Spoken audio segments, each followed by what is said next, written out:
کربلا کے بعد کیا ہوا؟ کربلا کا قافلہ جب یزید کے دربار میں پہنچا تو وہاں موجود ایک شامی وزیر نے حضرت امام حسین رضی اللہ تعالیٰ عنہ کی بیٹی کی طرف اشارہ کرتے ہوئے کہا، اے خلیفہ، مجھے قیدیوں میں سے وہ لڑکی بطور کنیز دے دو۔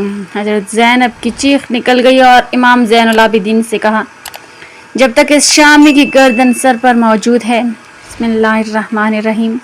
کیا آپ نے کبھی سوچا ہے کہ میدان کربلا میں تلواروں کے خاموش ہو جانے کے بعد کیا ہوا؟ کیا 10 محرم 61 ہجری کی شام کے ساتھ ہی یہ داستان ختم ہو گئی تھی یا اصل آزمائش اس کے بعد شروع ہوئی؟ حضرت امام حسین رضی اللہ تعالیٰ عنہ اور ان کے جانثار ساتھی شہادت کے عظیم مرتبے پر فائز ہو چکے تھے۔ میدان کربلا خاموش تھا، خیموں میں غم کی فضا چھائی ہوئی تھی اور اہل بیت اپنے پیاروں کی جدائی کا صدمہ برداشت کر رہے تھے۔ حضرت امام زین العابدین رضی اللہ تعالیٰ عنہ شدید بیماری کی حالت میں تھے، جبکہ خواتین اور بچے غم اور مصیبت کے عالم میں تھے۔ تاریخی روایات کے مطابق شہداء کے سروں کو جمع کیا گیا اور پھر فیصلہ ہوا کہ اہل بیت کو قیدیوں کی صورت میں کوفہ لے جایا جائے۔ یہ سفر صرف جسمانی مشقت کا نہیں بلکہ دلوں کو توڑ دینے والی آزمائش کا سفر تھا۔ جن لوگوں نے چند گھنٹے پہلے اپنے باپ، بھائی، بیٹے اور عزیزوں کو کھو دیا تھا، اب انہیں قیدی بنا کر نامعلوم منزل کی طرف لے جایا جا رہا تھا۔ جب قافلہ کربلا سے روانہ ہوا تو راستے میں مختلف لوگ انہیں دیکھتے رہے۔ کچھ لوگ حقیقت سے بے خبر تھے، کچھ حیران تھے اور کچھ دل ہی دل میں افسردہ تھے۔ اس دوران کربلا کے سانحے کی خبر آہستہ آہستہ ارد گرد کے علاقوں میں پھیلنے لگی۔ جب قافلہ کوفہ پہنچا تو شہر میں بڑی تعداد میں لوگ جمع ہو گئے۔ بہت سے افراد پہلی مرتبہ رسول اللہ صلی اللہ علیہ وسلم کے نواسے کے خاندان کو اس حالت میں دیکھ رہے تھے۔ بعض لوگ رونے لگے، بعض حیرت میں تھے اور بعض کو اپنے وعدے یاد آنے لگے جو انہوں نے حضرت امام حسین رضی اللہ تعالیٰ عنہ سے کیے تھے۔ اسی موقع پر حضرت زینب رضی اللہ تعالیٰ عنہ کے خطبے کا ذکر تاریخی کتابوں میں ملتا ہے۔ آپ نے اہل کوفہ کو ان کی کوتاہیوں کی یاد دلائی اور انہیں بتایا کہ انہوں نے کس عظیم شخصیت کا ساتھ چھوڑ دیا۔ آپ کے الفاظ نے بہت سے دلوں کو جھنجھوڑ دیا اور شہر میں رنج و ندامت کی کیفیت پیدا ہو گئی۔ اس کے بعد اہل بیت کو ابن زیاد کے دربار میں پیش کیا گیا۔ وہاں حضرت امام زین العابدین رضی اللہ تعالیٰ عنہ اور حضرت زینب رضی اللہ تعالیٰ عنہ نے نہایت صبر، وفا، وقار اور حکمت کے ساتھ گفتگو کی۔ اگرچہ اقتدار ابن زیاد کے ہاتھ میں تھا لیکن اخلاقی برتری اہل بیت کے حصے میں تھی۔ چند دن بعد فیصلہ ہوا کہ اس قافلے کو دمشق روانہ کیا جائے۔ یہ سفر کئی دنوں پر مشتمل تھا۔ راستے میں مختلف ہستیاں اور شہر آئے، ہر جگہ لوگوں کا رد عمل ایک جیسا نہیں تھا۔ کہیں خاموش تھی، کہیں حیرت تھی اور کہیں جب حقیقت معلوم ہوئی تو لوگوں کی آنکھوں سے آنسو نکل آئے۔ یہ سفر صرف قیدیوں کا سفر نہیں تھا بلکہ حقائق کے پھیلنے کا سفر بھی تھا۔ بہت سے لوگوں نے پہلی مرتبہ جانا کہ کربلا میں کیا پیش آیا تھا۔ جیسے جیسے قافلہ آگے بڑھتا گیا ویسے ویسے حضرت امام حسین رضی اللہ تعالیٰ عنہ کی شہادت کی خبر دور دور تک پہنچتی گئی۔ آخرکار قافلہ دمشق کے قریب پہنچا۔ دمشق اس وقت بنو امیہ کی حکومت کا مرکز تھا۔ شہر کے بیشتر لوگ اصل حقیقت سے واقف نہیں تھے بلکہ انہیں وہی خبریں ملی تھیں جو حکومتی ذرائع سے پہنچی تھی۔ جب قافلے کی آمد کی خبر پھیلی تو لوگ بڑی تعداد میں جمع ہونے لگے۔ ابتدا میں بہت سے لوگ انہیں صرف قیدی سمجھ رہے تھے لیکن جب معلوم ہوا کہ یہ رسول اللہ صلی اللہ علیہ وسلم کے اہل بیت ہیں تو بہت سے لوگوں کی سوچ بدلنے لگی۔ دمشق میں داخل ہونے کے بعد اہل بیت کو یزید کے دربار میں پیش کیا گیا۔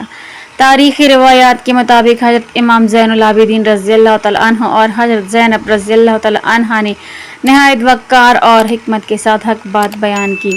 ان کے کلمات نے دربار میں موجود بہت سے افراد کے دلوں پر گہرا اثر ڈالا اور لوگوں نے پہلی مرتبہ کربلا کے سانحے کا دوسرا رخ بھی سنا۔ دمشق میں چند روز قیام کے دوران حالات آہستہ آہستہ بدلنے لگے۔ جو لوگ پہلے حقیقت سے ناواقف تھے وہ اب اہل بیت کی گفتگو سن کر متاثر ہونے لگے۔ بہت سے افراد کو احساس ہوا کہ رسول اللہ صلی اللہ علیہ وسلم کے نواسے اور ان کے خاندان کے ساتھ بہت بڑا ظلم ہوا ہے۔ شہر کی گلیوں، بازاروں اور مجالس میں کربلا کا ذکر ہونے لگا۔ لوگ ایک دوسرے سے سوال کرتے اور اس سانحے پر افسوس کا اظہار کرتے۔ تاریخی روایات کے مطابق کچھ عرصے بعد اہل بیت کے ساتھ پہلے کے مقابلے میں نرم رویہ اختیار کیا گیا۔ پھر فیصلہ ہوا کہ انہیں مدینہ منورہ واپس بھیج دیا جائے۔ یوں ایک اور طویل سفر کا آغاز ہوا لیکن یہ واپسی بھی غم سے بھری ہوئی تھی۔ اس قافلے میں ہر دل اپنے کسی نہ کسی عزیز کی جدائی کا بوجھ اٹھائے ہوئے تھا۔ راستے بھر شہدائے کربلا کی یادیں اہل بیت کے ساتھ رہیں۔ حضرت امام حسین رضی اللہ تعالیٰ عنہ، حضرت عباس رضی اللہ تعالیٰ عنہ، حضرت علی اکبر رضی اللہ تعالیٰ عنہ، حضرت قاسم رضی اللہ تعالیٰ عنہ اور دیگر شہداء کی قربانیاں ہر لمحہ ان کی آنکھوں کے سامنے تازہ رہتی تھیں۔ ہر پڑاؤ پر کربلا کی یاد دلوں کو مزید غمگین کر دیتی تھی۔ سفر کے دوران مختلف علاقوں کے لوگ اس قافلے کو دیکھتے، ان کے بارے میں دریافت کرتے اور جب حقیقت معلوم ہوتی تو افسوس اور ہمدردی کا اظہار کرتے۔ اس طرح کربلا کی داستان ایک علاقے سے دوسرے علاقے تک پہنچتی گئی اور لوگ حضرت امام حسین رضی اللہ تعالیٰ عنہ کی عظیم قربانی سے آگاہ ہوتے گئے۔ بالآخر وہ لمحہ قریب آیا جب اہل بیت مدینہ منورہ کے قریب پہنچے۔ یہی وہ شہر تھا جہاں سے حضرت امام حسین رضی اللہ تعالیٰ عنہ اپنے اہل خانہ کے ساتھ روانہ ہوئے تھے، مگر اب واپسی کا منظر بالکل مختلف تھا۔ قافلے کے بہت سے افراد اب اس دنیا میں موجود نہیں تھے۔ مدینہ میں پہلے ہی کربلا کی خبر پہنچ چکی تھی۔ اہل مدینہ بے چینی سے اس قافلے کا انتظار کر رہے تھے۔ جب اہل بیت مدینہ میں داخل ہوئی تو ہر طرف غم کی فضا چھا گئی۔ مرد، عورتیں، بوڑھے اور بچے سب عشق بار تھے۔ ہر شخص رسول اللہ صلی اللہ علیہ وسلم کے نواسے کی شہادت پر رنجیدہ تھا۔ حضرت زینب رضی اللہ تعالیٰ عنہ، حضرت امام زین العابدین رضی اللہ تعالیٰ عنہ اور دیگر اہل بیت نے کربلا کے حالات بیان کیے۔ جن لوگوں نے صرف خبریں سنی تھیں، اب وہ ان واقعات کو عینی شاہدین کی زبانی سن رہے تھے۔ یہ مناظر مدینہ کے لوگوں کے دلوں پر ہمیشہ کے لیے نقش ہو گئی۔ وقت گزرتا گیا مگر کربلا کی یاد کبھی مدھم نہ ہوئی۔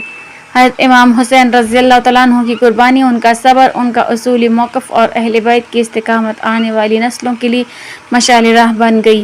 کربلا نے یہ سبق دیا کہ حق کے راستے میں آزمائش کتنی ہی بڑی کیوں نہ ہو، مومن کو صبر، استقامت اور اللہ تعالیٰ پر بھروسہ نہیں چھوڑنا چاہیے۔ حضرت امام زین العابدین رضی اللہ تعالیٰ عنہ نے اپنی پوری زندگی اہل بیت کے پیغام کو آگے پہنچایا، جبکہ حضرت زینب رضی اللہ تعالیٰ عنہ نے صبر، ہمت اور حق گوئی کی ایسی مثال قائم کی جسے تاریخ ہمیشہ یاد رکھے گی۔ کربلا صرف ایک جنگ کا نام نہیں بلکہ حق، صبر، وفاداری اور اللہ تعالیٰ کی رضا کے لیے ہر قربانی پیش کرنے کا پیغام ہے۔ اس لیے آج بھی دنیا بھر کے مسلمان حضرت امام حسین رضی اللہ تعالیٰ عنہ اور شہدائے کربلا کو محبت اور عقیدت سے یاد کرتے ہیں۔ اللہ تعالیٰ ہمیں اہل بیت رسول اللہ صلی اللہ علیہ وسلم کی سیرت سے صبر، استقامت اور حق پر ثابت قدم رہنے کی توفیق عطا فرمائے، آمین۔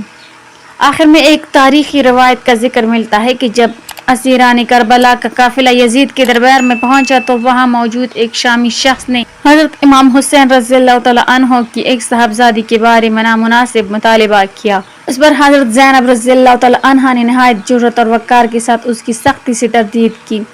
بات کی بعض روایات میں یہ بھی ذکر ملتا ہے کہ یزید نے اس شخص کو ڈانٹا اور اس کی بات قبول نہیں کی۔